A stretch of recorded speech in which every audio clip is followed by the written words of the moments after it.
Ready? Hey guys, so how are you doing? This is Saddam Leonardo Camp, and tonight we discuss about Newton's equation.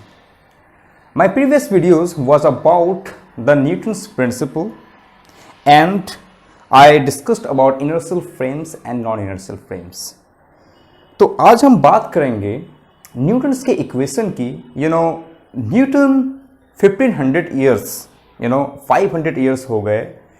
उन्होंने जो formulation दिया था हमें gravity के बारे में और बताया था कि किस तरह से जो हमारा डायनेमिक्स है, यानी कि जो वर्ल्ड है उसमें जो मोशन होता है, every day there is some motions around it. तो उन्होंने डिस्क्राइब किया था कि जो मोशन है the cause is because of gravity. Okay, and he formulated the calculus, so-called differential equations and so on. He also gave you so many things in optics. He told us about colors and so on. And not just that, he also give you, उन्होंने एक ऐसा चीज़ दिया था differential equation जो आप सोचते हो. For example कोई एक फंक्शन है df/dx, आप इस फंक्शन को किस तरह से कंप्यूटर से सॉल्व कर सकते हो, उसे हम कहते हैं न्यूमेरिकली. मीन्स आपके पास अगर कुछ डेटा है तो उन डेटा की वजह से सपोज कुछ एक ऐसा फंक्शन आया जिसको सॉल्व करना मुश्किल है, तो उसका जो सॉल्यूशन हमें फिगर आउट करना है तो उसे हम न्यूमेरिकली फिगर आउट करते हैं. तो आज के डेट में हमारे पास कंप्यूटर है, तो उन्होंने बताया था कि कंप्यूटर की हेल्प से आप किस तरह से इस तरह की प्रॉब्लम्स को सॉल्व कर सकते हो. So at 1500 in Cambridge England, he was a genius. Why genius? Because he has single-handedly gave you so many things which Galileo Galilei, neither Kepler or neither Hooke could give it. तो उनकी जो explanation थी gravity के बारे में वो बहुत ही different थी, और प्लस जो मैथमेटिक्स उन्होंने दिया calculus, it was something which is far beyond of any human imagination for that time. तो आज हम उसके कुछ बहुत ही खास चीज़ों को स्टडी करने वाले हैं, और उन्होंने जो हमें दिया है कि his 3 laws of motion. What are these? I think you have already heard of these laws because ये 9th में भी है, 10th में भी है. So he given their 3 laws, first, second and third. It is a very famous laws. It says that if I am talking about Newton's first law, तो Newton first law ये कहता है कि suppose you have some object and if it is in rest it will keep on maintain its initial state until and unless you are giving some force. तो जब तक कि कोई बाहरी फोर्स जो है किसी ऑब्जेक्ट पे काम नहीं करेगा, तब तक क्या होगा कि उस पे जो ऑब्जेक्ट की जो इनिशियल सिचुएशन है, इनिशियल स्टेट है, वो हमेशा वैसी की वैसी बनी रहेगी. मीन्स कि if body is in rest it will keep on rest, if body moves it will move.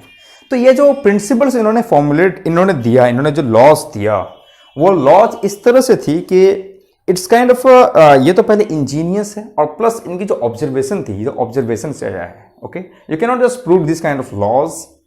maybe in higher physics there are something which from there you can derive these laws, but yeah, it's still laws. You in any way you cannot derive those things, or everything you can derive with the help of these kind of things.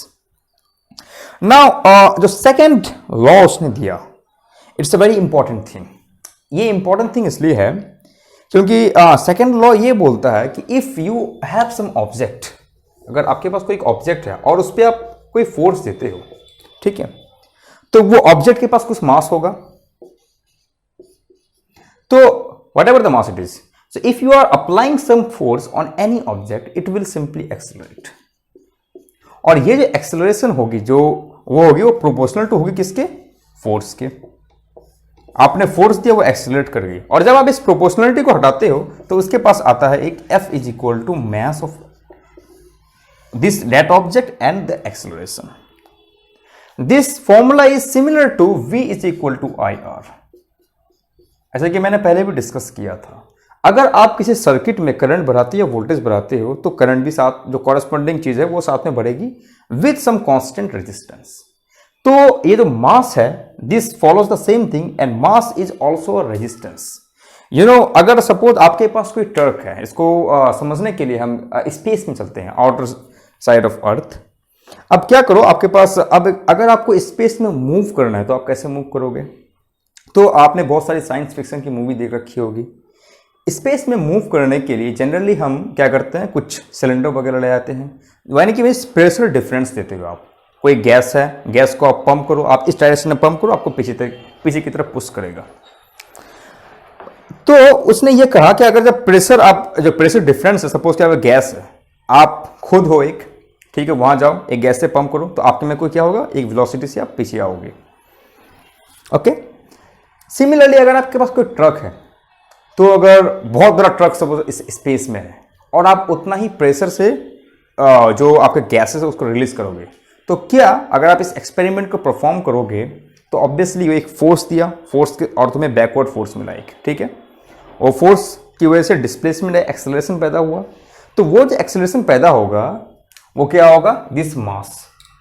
अगर मास ज़्यादा है, ठीक है, तुमने force दिया तो उसमें उसके लिए ज़्यादा फोर्स चाहिए। If there is too much mass, massive, means कि अगर आपको एक फाइनाइट पॉइंट से फाइनाइट पॉइंट तक पहुंचना है, तो आप जब गैस यहाँ रिलीज करते हो तो आपको इतना गैस रिलीज करना पड़ेगा कि वो मास, मीन्स अगर मास को हम बढ़ाएंगे तो ये गैस को भी ज़्यादा रिलीज करना पड़ेगा, तभी वो इस इतने से इतने डिस्प्लेसमेंट, इतना ज़्यादा डिस्प्लेस कर सकेगा विथ सेम एक्सेलरेशन। तो ये कॉन्सेप्ट है। तो mass is kind of a resistance, कि ज़्यादा मास होगा तो ज़्यादा फोर्स देना पड़ेगा, ओके, कम मास हुआ तो कम फोर्स देना पड़ेगा। So it is the second law of Newton. और उसने ये भी कहा कि F is equal, if you applying some force on any object it will accelerate with having some inertial mass. This is called inertial mass. F is equal to n into a. It also he also said that जो force आप देते हो वो होता है क्या, change in momentum, dp over dt। इस lecture में मैं ये अस्यूम करता हूं कि आपको थोड़े बहुत पता है कि डेरिवेटिव्स क्या होते हैं। तो dp over dt, p is your momentum and t is your time, so the rate of change in momentum of any object will also produce the force. Okay, so force is rate of change in momentum and also it is the mass times acceleration. So it was the second law of motion. Similarly, he gave you the third law of motion. Third law एक बहुत ही interesting है। ये third law same experiment को follow करेगा। जैसे कि आप, मैंने क्या कहा कि यहाँ अगर आप स्पेस में हो और आप गैस को रिलीज किया तो आप पीछे जा रहे हो, मतलब कुछ आपने क्या किया, एक प्रेशर डिफरेंस लेके आया। प्रेशर डिफरेंस को अगर मैं यूं समझूं कि force, generally P is equal to F over है, फोर्स पर यूनिट एरिया।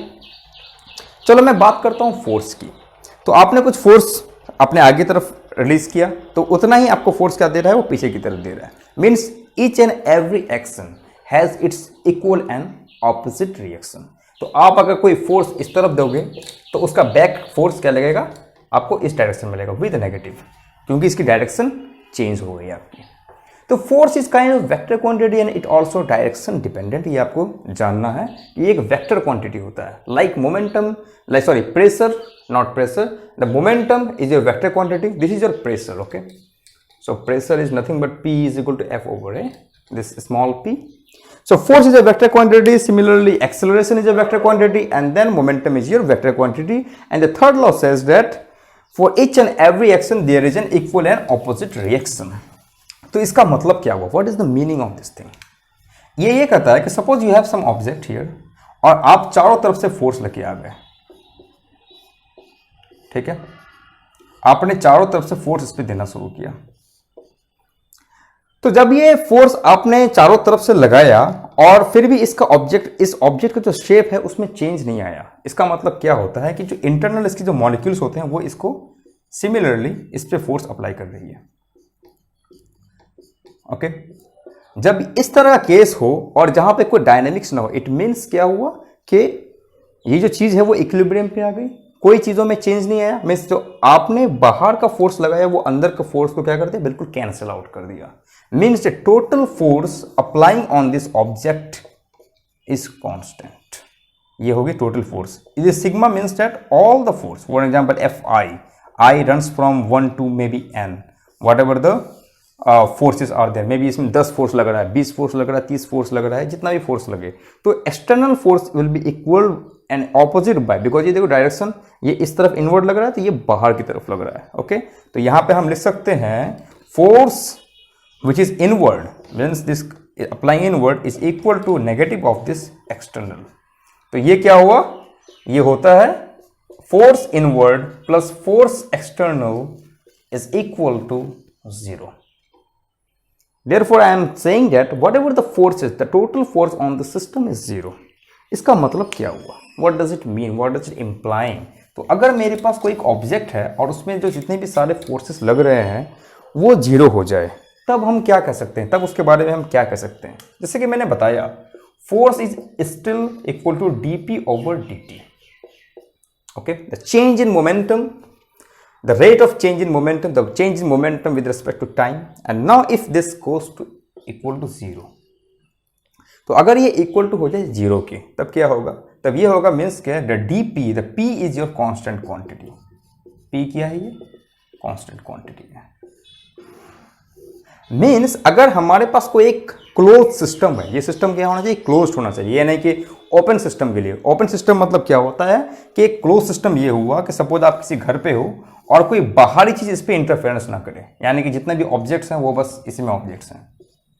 जैसे कि आप कॉलिजन केस 9th में पढ़े होंगे। 9th में जो कॉलिजन केस हम लेते हैं वो एक एग्जाम्पल है क्लोज सिस्टम का, कि आपके पास दो बॉब है, दो बॉल है, ये m मास का, ये m मास का है, ये इससे टकराया, ये इससे टकराया। तो this kind of a close system, इसमें ये चीज़ें का ही इन्वॉल्वमेंट है। तो हम ये कहते हैं कि मोमेंटम जो होगा वो क्या रहेगा, कंजर्व्ड रहेगा। Means for an example whatever the momentum, suppose it has some velocity, whatever the initial momentum is there will be equal to this final momentum. Okay, so p is constant means initial momentum is equal to the final momentum. ये similar to the concept है किसके, energy conservation के। तो momentum यहाँ पे क्या रहेगा, मैंने कंजर्व रहेगा, means the total momentum of that system, of that close system will be constant. ये जो मोमेंटम कंजर्वेशन है इसे हम क्या कहते हैं, momentum conservation is the consequence of the Newton's third law. ये बहुत ही इंपॉर्टेंट है, ये अक्सर एग्जाम्स में या आप कहीं भी इंटरव्यू में पूछा जाता है, और maybe for understanding of physics that where does this conservation of momentum comes, और why we are taking whenever you are following this scattering problem और elastic or collision problems, then we apply the first principle is your conservation of momentum, और जो second principle हम apply करते हैं वो होती है conservation of energy। तो conservation of energy के बारे में तुम्हें पता है, but conservation of momentum की जो consequences है वो किसकी है, न्यूटन्स थर्ड लॉ की है। और हम ये इसमें कहाँ इस्तेमाल करते हैं, हम इसमें इस्तेमाल करते हैं कि for any closed system, for any isolated system. इसमें कुछ और डिफरेंट चीज़ें नहीं हो रही, इसमें बस ये हो कि ये ऑब्जेक्ट टकराएगा इससे, इसमें एनर्जी का क्या होगा, आदान प्रदान होगा, अपना फोर्स ये इसको लगाएगा, वो फोर्स कुछ इसको लगाएगा, और फिर हम जानते हैं कि ओवरऑल जो फोर्स इस पर लग रहा है वो क्या, टोटल फोर्स क्या है, वो 0 हो रहा है। टोटल फोर्स 0 होने का मतलब क्या हुआ कि इसकी जो मोमेंटम है वो कांस्टेंट है। मोमेंटम कांस्टेंट होने का मतलब क्या हुआ, इसकी मोमेंटम कंजर्व्ड है। जब कंजर्व हुई तो इनिशियल जो मोमेंटम होगा वो फाइनल मोमेंटम के इक्वल होगा। जैसे कि हम एनर्जी की बात करते हैं, if energy is conserved then we can not create energy, we can not destroy energy. तो एनर्जी को हम ना बना सकते हैं ना ही हम उसको खत्म कर सकते हैं, बस इसका एक शेप से दूसरे शेप में चेंजिंग आता है। जैसे कि हमने इलेक्ट्रिसिटी को एक फैन घुमा दिया तो वो मैकेनिकल एनर्जी में चेंज हो गया, हीट को हम प्रोड्यूस करते हैं तो वो जैसे हीटर बनाते हैं तो इलेक्ट्रिकल एनर्जी को हमने हीट में चेंज कर दिया। Then there is, so suppose मैं क्लैप किया, फोर्स लगाया इन दोनों पे, बट क्लैप हुआ, साउंड भी आया और हीट भी प्रोड्यूस हुआ, बिकॉज इन दोनों में हीट आ गया। तो generally in that case, sorry for external sounds, in that case your momentum or your energy is conserved. That is the meaning of this thing. तो ये है न्यूटन्स लॉ। और जैसे कि मैंने बताया कि न्यूटन ने आपको जो दिया है, जो लॉज दिए हैं वो लॉज इसलिए दिए हैं कि आप ये जो डायनेमिकल सिस्टम है, मीन्स कि हम अर्थ में हैं तो अर्थ हमेशा चारों ओर सन की घूमता है। Otherwise what ever your device, for example you are in bicycle or you have some mobile device, So they have some dynamics, you know, without it's not any object that you won't find any dynamics. So dynamics को explain करना बहुत important है. अगर आप dynamics के बारे में understanding रखते हो तभी आप rocket बना सकते हो. आपको ये पता करना है कि rocket कैसे बनाना है. तो we have to understand the dynamics. Still we also understand what do you call, for an example, if you want to find some system and mechanical system, for an example, bicycle, motorcycle, car, so we have to understand Newton's laws of motion in order to design our stuffs, our daily stuffs. तो इस तरह की जो चीज़ें हैं, जैसे कि suppose कि सबसे फेमस प्रॉब्लम्स आते हैं इसमें पुली प्रॉब्लम को हम किस तरह से फिगर आउट करें. For an example, you got a pulley and strings, a massless string. अब यहाँ से दो ब्लॉक बंधे हुए हैं, तो we have to find what is the acceleration. और अगर ये जो मास है इसमें, तो ये ग्रेविटी की वजह से इस तरफ वेट लगेगा. इसको बैलेंस किया हुआ है कोई tension force, because we are talking about string, so ये टेंशन फोर्स है. तो कैसे हम ये फिगर आउट करेंगे what is the acceleration of the system and what is the tension for it. एक ये चीज हो गई. और जो दूसरी चीज आती है पुली के साथ, वो दूसरी चीज ये आती है, सपोज से तुम्हारे पास कोई ब्लॉक है, ओके, विदाउट पुली. तो इसमें अगर ये ब्लॉक किसी वेज में, अब वेज जो है वो आपकी थीटा बनाता है, कोई एंगल बनाता है, तो इसमें जो ये ब्लॉक क्या होगा, स्लाइड करेगा बिकॉज ऑफ ग्रेविटी. तो बिकॉज ऑफ ग्रेविटी की वजह से इस पर जो एक्सेलरेशन होगा वो कितना होगा. ठीक. तो ये सारी जो चीजें हैं वो हमें बहुत ही बेहतरीन चीजें हैं. ये चीज इनके बारे में हमें फिगर आउट करना है. बट एक चीज ये आता है कि फॉर एग्जांपल अगर आपके पास कोई एक ऑब्जेक्ट है और उसमें कोई वेलोसिटी है, तो ये बताओ कि ये जो ऑब्जेक्ट है वो कहाँ जाके रुकेगा. इसकी जो इनिशियल वेलोसिटी, ये फाइनल वेलोसिटी कितनी होगी if it has some acceleration. तो ये सब चीजें हम डिफाइन कैसे करेंगे, इन सब चीजों के लिए हम फॉर्मूला कैसे बनाएंगे, that is the most important. Okay, यहाँ पे एक्सेलरेशन है, चलो ठीक है. उसमें अगर बोलेगा कि सपोज ये ब्लॉक यहाँ से यहाँ आ रहा है, बताओ ये ब्लॉक इतने डिस्टेंस कितने टाइम में ट्रेवल कर लेगा. Then how can we find this kind of dynamics, this kind of toy models with the help of simple Newton's equation. तो थर्ड का मेरे को पता चल गया कि थर्ड लॉ यूज करके हम कॉलिजन के प्रॉब्लम्स को सॉल्व कर सकते हैं. बट इन सारे सिनारियों में किस तरह से हम न्यूटन्स लॉ को अप्लाई करेंगे और फिगर आउट करेंगे कि ये सारी जो प्रॉब्लम्स हैं, हम how can we solve this kind of problems. Okay, you have to think. तो कोई आंसर है तुम्हारे पास? Well, if you don't have any answer, but I am having answer, because you have already studied several things, like for an example, x is equal to ut plus half at squared, okay, v is equal to u plus at, and then you have also studied v squared is equal to u squared plus 2as. A is your acceleration, s is your some distance, u is your initial velocity, t is your time, x is some distance. Okay, so these are the formulas you have already studied in class 9th, but they haven't told you about how you can derive this kind of stuffs.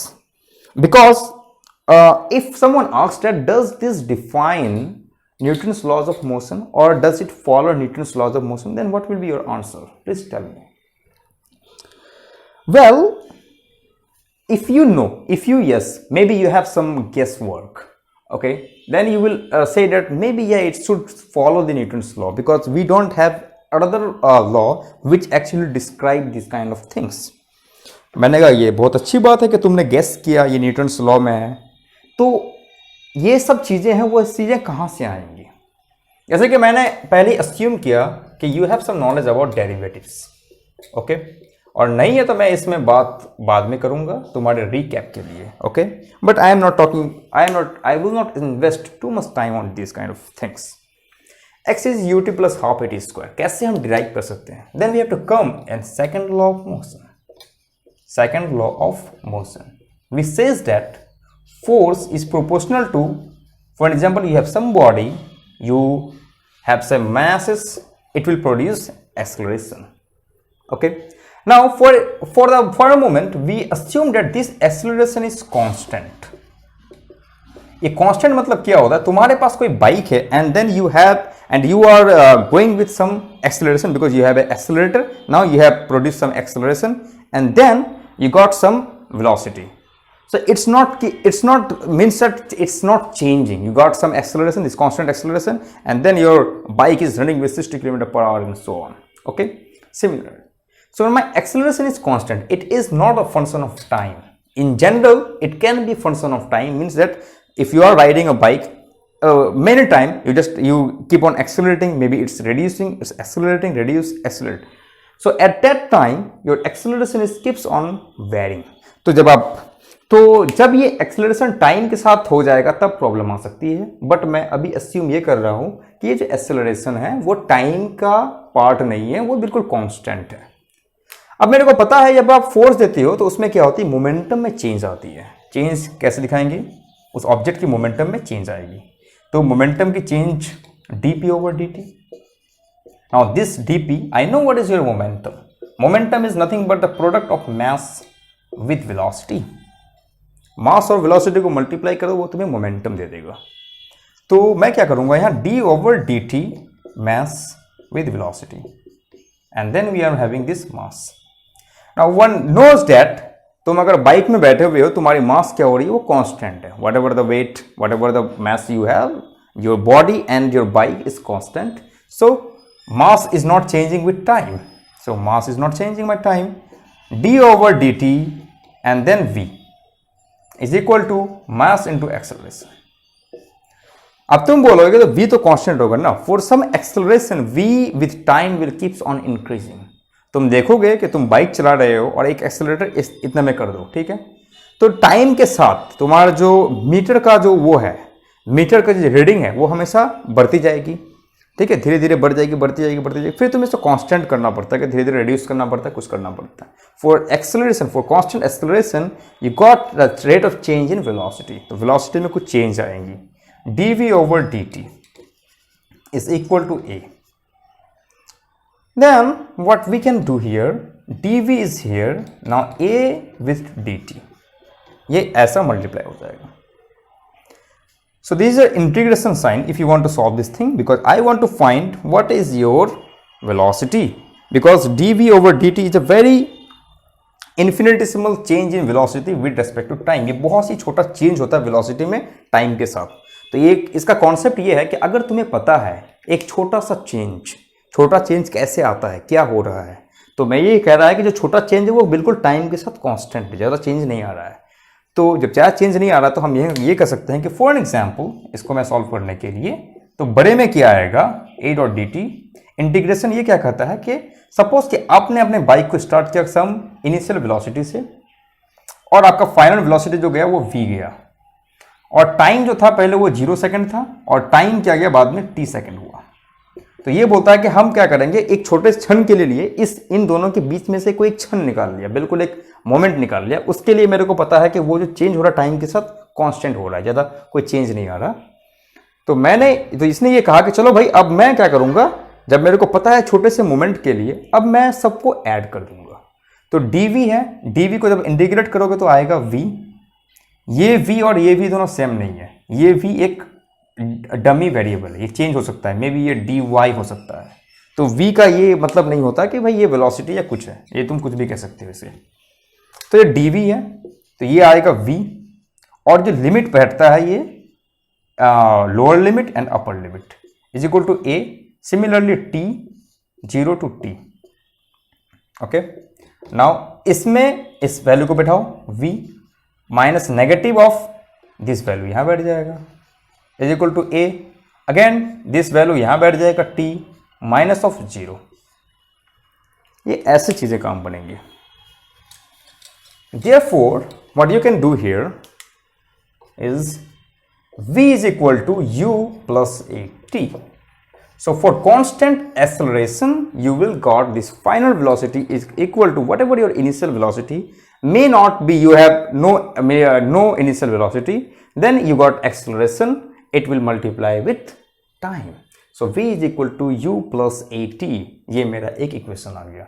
So if you have guessed that these are the part of Newtonian equation and one can derive from this Newton's law, then yeah, we are correct. But remember, this is the part of Newton's equation for this constant acceleration.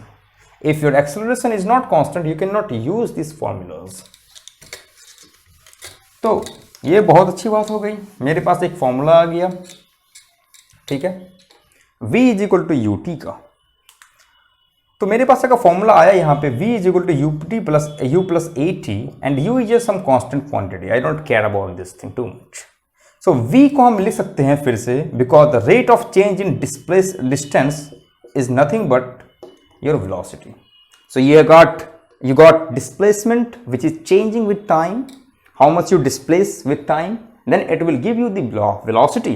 Okay, so this is your constant quantity again, whatever it is. Now a into t, a is a constant quantity but t is here, so I am multiplying dt this side, dx is equal to u dt integration, because it is a plus sign, a t into dt, so integration follows these rules.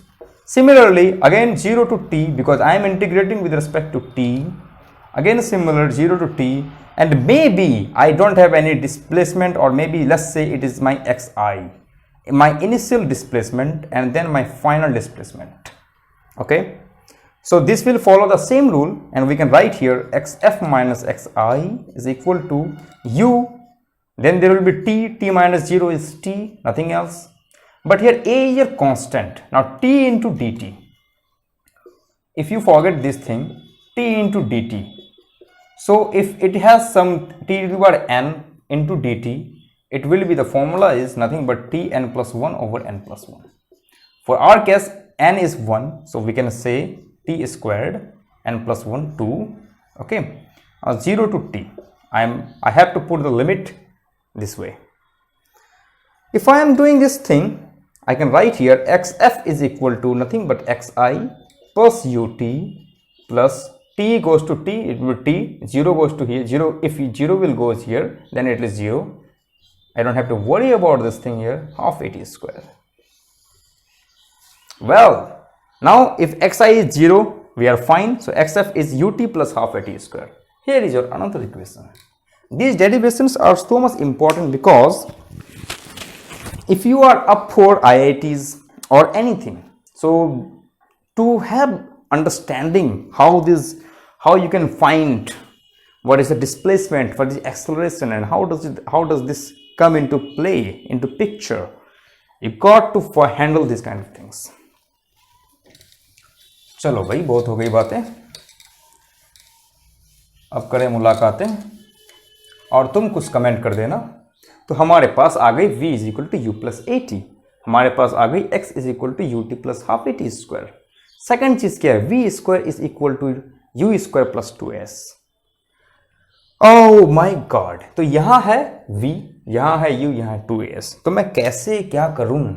तो फिर से मैं कहता हूं f is equal to m a, I know m dv over dt is equal to m a, तो मेरे को पता है कि acceleration is nothing but dv by dt। Okay, अब मैं क्या करूंगा, बिकॉज यहां पे कहीं t नहीं है, तो t को मेरे को एलिमिनेट करना पड़ेगा। तो एलिमिनेट मैं कैसे करूंगा, मैं यहां ये बोलूंगा कि चलो भाई तू यहां आ जा dx, dt तो यहां रहेगा, और फिर मैं यहां क्या कहूंगा, तू आ जा dx, ठीक, इनटू a। मैंने dx से मल्टीप्लाई किया, dx से डिवाइड किया, dx कैंसिल हो जाएगा, dv बाई dt मिल जाएगा। अब अगर तुम्हें पता हो, या फिर मुझे को नहीं लगता तुम्हें पता हो, तो मैं यहाँ क्या लिख सकता हूँ, dx, बिकॉज ये बिल्कुल डिनोमिनेटर में है तो वो अप चले जाएगा, dx ओवर dt हम लिख सकते हैं यहाँ, is equal to acceleration dv over dx। Now dx over dt, what is this? So v is equal to nothing but dx over dt। The rate of change in displacement is nothing but the velocity, so this is your velocity, and a is simply constant, it also doesn't depend on position। तो position तुम्हारा कुछ भी हो, a मेरा जो है वो constant रहेगा। then therefore dv into v, okay, integration nothing but a times dx। now if you have to integrate, for an example my integration is, let's say 0 to x, and let's say it has some velocity maybe u to v, now I simply it will follow this same thing, v square by 2 u to v is nothing but a into x, v here, so half यहाँ आ जाएगा, v square minus u square is nothing but ax, hence v square 2 को यहाँ से मैं यहाँ multiply कर दूंगा, u squared plus 2ax, ये वाला भी मेरा प्रूव हो गया। तो देखा ये कितना ही आसान था। Okay, the mathematics was very simple, it was not too much difficult to find out what are the equations of motion using the principles which in the laws which Newton has given 500 years back। और इन loss की मदद से हम सारे के सारे चीज़ों को इजीली डिराइव कर सकते हैं कि किस केस में चीज़ें कैसी होंगी, किस केस में चीज़ें किस तरह से काम करेंगी। तो ये है ब्यूटी, ये ब्यूटी है न्यूटन्स के इक्वेशन का। अच्छा ठीक,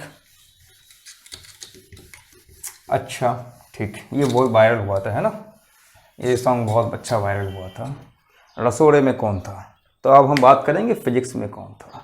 तो अच्छा अब तुम्हारी क्या सजेशन है, तुम्हें क्या चाहिए, डेरिवेटिव्स को सीखना, डेरिवेटिव्स के बारे में, या फिर ये बहुत ही आसान है, और सर आप डेरिवेटिव्स के बारे में कुछ सिखा दो। अच्छा, सारा के सारी राम कहानी होगी, फिर डेरिवेटिव्स के बारे में तुम बोल रहे हो। मैंने कहा ठीक है, चलो कोई बात नहीं, देख लेते हैं डेरिवेटिव्स क्या होता है।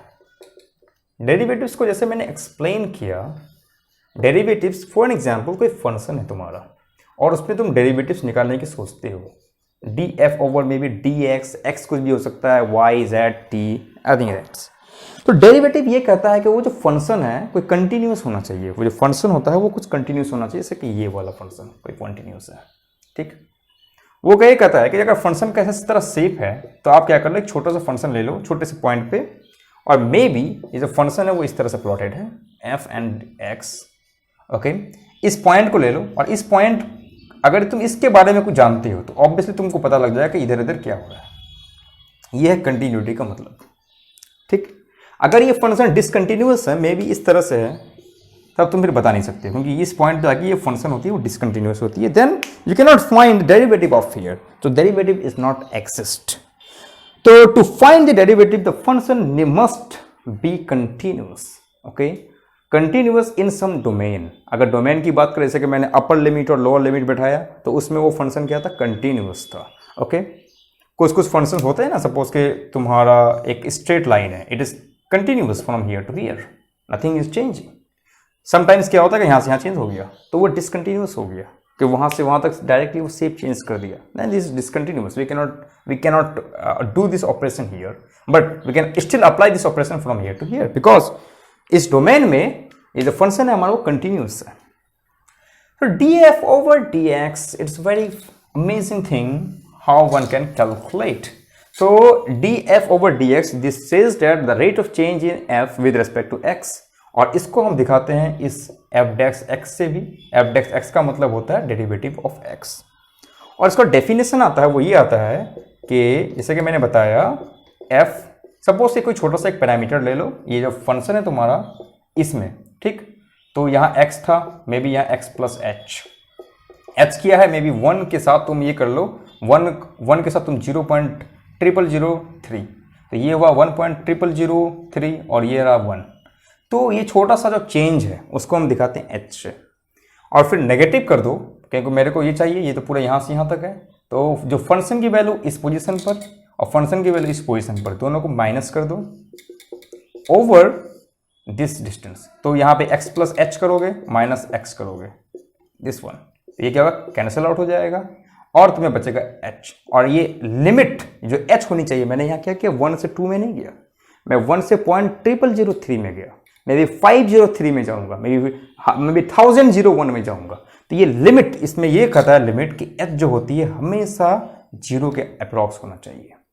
इट्स नॉट कंप्लीटली 0, बट ये चेंज होनी चाहिए, वो बहुत ही छोटी होनी चाहिए। That is the definition of f dash x, that is the definition of df over dx। It's the definition. So मैं फिर से एक बार लिखता हूँ, limit h tends to 0 the function at some point x plus h minus f x over x plus h minus x. इसको तुम दूसरे तरीके से भी लिख सकते हो, मे भी तुम इसे लिख सकते हो f x minus sorry x लिखो और फिर इसको नेगेटिव कर दो x माइनस एस से। ठीक, ये सेम चीज क्या फॉलो होगा, x प्लस एच। तो तुम इसे डिफाइन ऐसे भी कर सकते हो, ये नहीं कि कोई हार्डली फोकस करना पड़ेगा x plus h minus x रहे। तुम ऐसे भी कर सकते हो, तुमने पिक किया x और नेगेटिव कर दो x माइनस एच से, या इवन इफ ये भी कर सकते हो तुम x माइनस एच को पिकअप करो देन नेगेटिव करो f x माइनस 2h और फिर यहां तुम्हें सेम चीज मिलेंगी।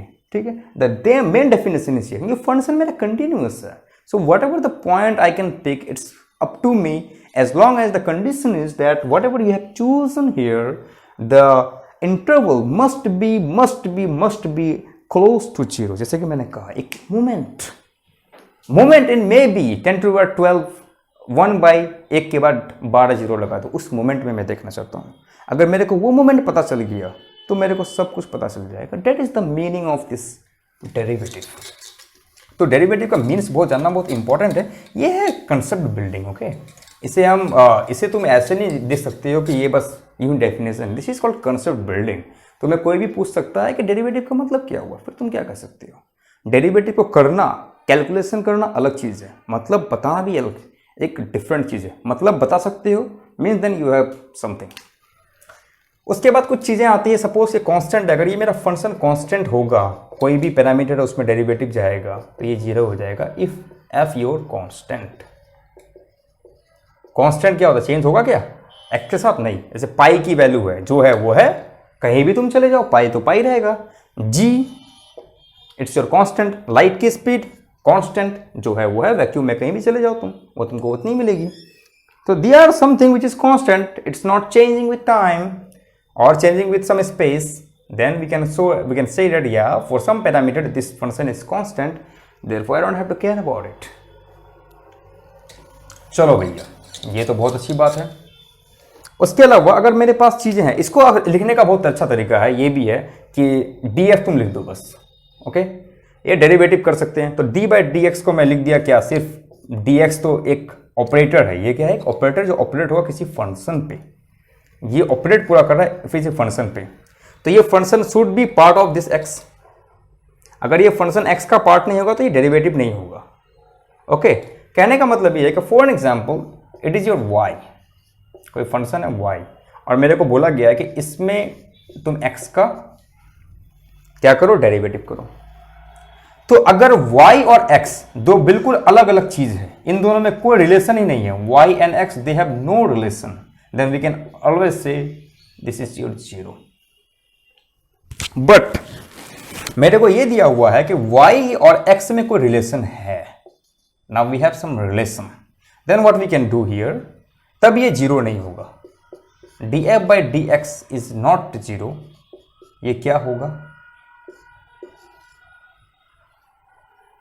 for an example, d by dx of sine x y तुम्हारा क्या है, ये आर्ग्यूमेंट है, एंगल है साइन का।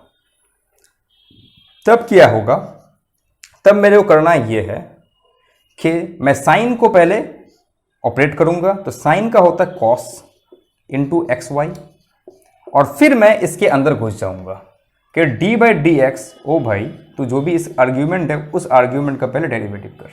तो पहला जो डेरिवेटिव हुआ वो इसका हुआ, साइन का हुआ, साइन का मैंने को दिया cos with argument, and then अब मैं डेरिवेटिव करूंगा उस आर्ग्यूमेंट का। तो वो आर्ग्यूमेंट का जब मैं डेरिवेटिव करूंगा देन एक्स वाई, अब पहले मैं इसको एक करूंगा तो पहले ये इसका होगा, ये कांस्टेंट रहेगा, फिर इसका मैं करूंगा, ये कांस्टेंट होगा। कहने का मतलब ये हुआ d x over d x into y plus x d y over d x.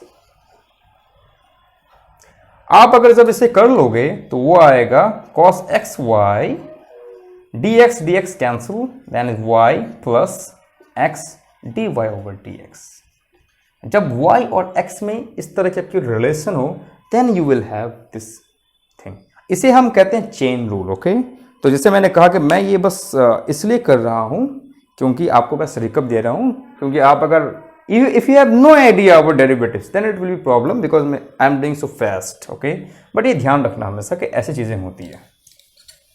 Well it's very simple thing, okay, you know, maybe मेरे लिए सिंपल होगा, तुम्हारे लिए डिफिकल्ट होगा, तो कुछ और वीडियोस देख लेना इस पर, क्या रहता है ना, टाइम सबके पास।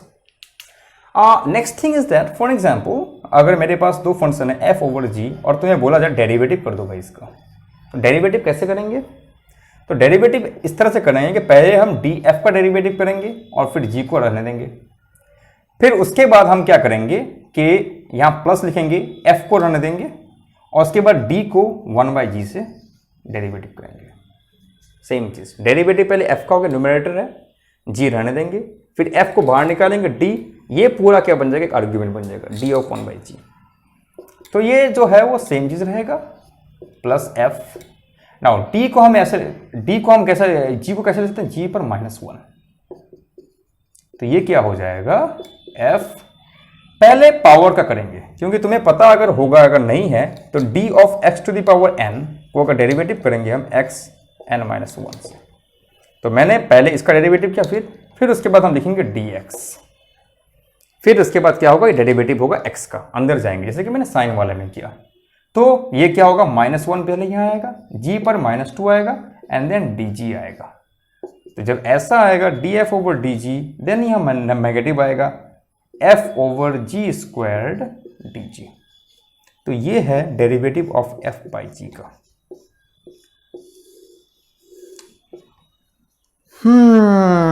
कुछ पल्ले पड़ जाना चाहिए, बहुत सिंपल है और मैंने बहुत सिंप्लीफाइड वे में कर रखा है। तुम्हें अगर थोड़ी भी नॉलेज है इसके बारे में तो तुम बता सकते हो, तुम फिगर आउट इजीली कर सकती हो। तो अब अच्छा, मैंने जो प्रॉमिस किया था, प्रॉमिस क्या किया था मैंने, मुझे याद नहीं है, मैंने तुम्हें ये प्रॉमिस किया था, मैंने कोई प्रॉमिस नहीं किया था, ये मैंने क्या प्रॉमिस किया था। तो न्यूटन ने कहा कि तुम किसी भी मोशन को फिगर आउट कर सकते हो इस तरीके से। पढ़ने का मूड कर रहा है या फिर यू फील टायर्ड हो गए हो तो वीडियो को स्टॉप करो, लाइक बटन दबाओ, सब्सक्राइब करो और अपने फ्रेंड्स को भी बोलो कि ये एक लेक्चर है, देख लो, मज़ा आएगा। ना आए तो कोई बात नहीं, डिसलाइक कर देना, प्लस कमेंट भी कर देना। तो हम ये क्या है, तो मेरे पास इक्वेशन ऑफ मोशन निकला, तो क्या हम किस डिफरेंट सिनारियो में उस इक्वेशन ऑफ मोशन को यूज कर सकते हैं, इसके बारे में मेरे को देखना पड़ेगा। फिर एक चीज़ आती है कि हम जो डिस्कस करेंगे, हम उसके बाद ये भी डिस्कस करेंगे कि प्रोजेक्टाइल मोशन के बारे में डिस्कस करेंगे। ठीक, प्रोजेक्टाइल मोशन के बारे में डिस्कस करेंगे, इसमें भी बहुत सारे क्वेश्चंस होते हैं, प्रॉब्लम्स होते हैं। फिर हम डिस्कस ये करेंगे कि अगर तुम्हारे पास कोई ऑब्जेक्ट है, कोई वेलोसिटी है, तो बताओ इतने टाइम पे, कितने टाइम पे ये कहाँ पहुँच जाएगा। अगर इतने टाइम में यहाँ पहुँच गया तो कोई वेलोसिटी होगी, तो इतने टाइम में किसकी वेलोसिटी कितनी होगी या किस टाइम में यहाँ तक पहुँच जाएगा। तो these are some very logical questions. अगर तुम इसका लॉजिक को समझ पाते हो तो तुम इजीली सॉल्व कर लोगे। सपोज एक ट्रेन है, वो चल रहा है कोई स्पीड से, एक पोल यहाँ पर है, बताओ इस ट्रेन की लंबाई कितनी होगी कि ये 5 सेकंड में इस पूरे पोल को पार कर देगा, and it is having some acceleration, some constant acceleration. ऐसी भी चीजें होंगी, ठीक है। Then there are so several problems in it. तो इसको सॉल्व करने के लिए तुम्हें बस कुछ नहीं, इस फॉलो करो। एससी वर्मा में बहुत सारे क्वेश्चंस दिए हुए हैं और सब चीज़ों में क्वेश्चंस दिए हुए हैं, but the concept is here. For constant acceleration, you have to frame these equations and you can figure out whatever it is. Okay? और प्रोजेक्टाइल के साथ थोड़ा सा पंगा क्या है, थोड़ा सा पंगा कुछ नहीं, वहाँ ग्रेविटी आएगा। ये जो है इक्वेशन इन स्ट्रेट लाइन है, इस पे जब ग्रेविटी की हम जब बात करते हैं, ग्रेविटी हमेशा डाउनवर्ड लगता है, तो मैं कहता हूँ कि हम हॉरिजॉन्टल में हैं और ग्रेविटी हमेशा क्या करता है, प्ले करता है डाउनवर्ड को। तो डाउनवर्ड जब खींचेगा तब प्रॉब्लम आती है, डाउनवर्ड अगर नहीं खींचेगा तब कोई बात नहीं है। तो ये सब चीज़ें सिंपली लॉजिक में है। और फिर हम प्रोजेक्टाइल की जब बात करते हैं तो प्रोजेक्टाइल का जो चेहरा होता है वो कुछ इस तरह से दिखता है कि कोई सपोज एक गेंद फेंकते हो ना, ये मैंने फेंक दिया, ठीक है, कहीं गया या कोई सिक्सर मार दिया, तो तुम मुझे ये बताओ कि कितना हिट, कितना जोर से मारा जाए कि वो कितना दूर पहुँचेगा, या फिर उसे कितना एंगल चाहिए कि सबसे ज़्यादा दूर पहुंचेगा, मेरे को रेंज चाहिए, मेरे को ऐसा क्रिकेटर बनना है, हाँ जोफ्रा आर्चर की तरह 109 मीटर का छक्का बनाना है मेरे को, तब मैं कितने एंगल में फेंकूंगा उसे। तो कहने का मतलब ये है कि तुम्हारे पास ये बैट है, तुमने मार दिया तो ये वेलोसिटी तुमने इस डायरेक्शन में दिया, ये जाएगा स्यूं और पवेलियन पार। ओ भाई एवीडी बन गया तो ठीक है। सम एंगल, तो कितना एंगल होगा कि ये मैक्सिमम रेंज होगा, कितनी ऊंचाई देनी पड़ेगी ये हम हाइट भी निकाल सकते हैं, कितने टाइम पर पहुंच जाएगा ये टाइम भी हम फिगर आउट कर सकते हैं। Okay, so there are various thing, but इसमें जब तुमने बॉल का छक्का उड़ाया तो कीप्स ऑन, इसमें ग्रेविटी हमेशा नीचे की ओर लगती है, ठीक है। अगेन बिकॉज ये फ्री फॉल कंडीशन में है और एक ग्रेविटी काम करती है, वो ग्रेविटी क्या है, डाउनवर्ड एक्सेलरेशन, वो काम कर रहा है। तो डाउनवर्ड एक्सेलरेशन का मतलब क्या, वो F is equal to mg with this negative sign, and I know F is nothing but m dv over dt because of this thing, constant acceleration।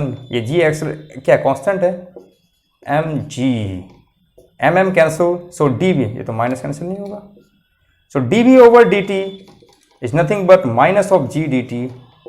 तब क्या होगा जी, अगर मैं u लिया, ये v लिया, ये 0 लिया, ये t लिया, तो v माइनस u is equal to minus g t, then v is equal to u minus g T.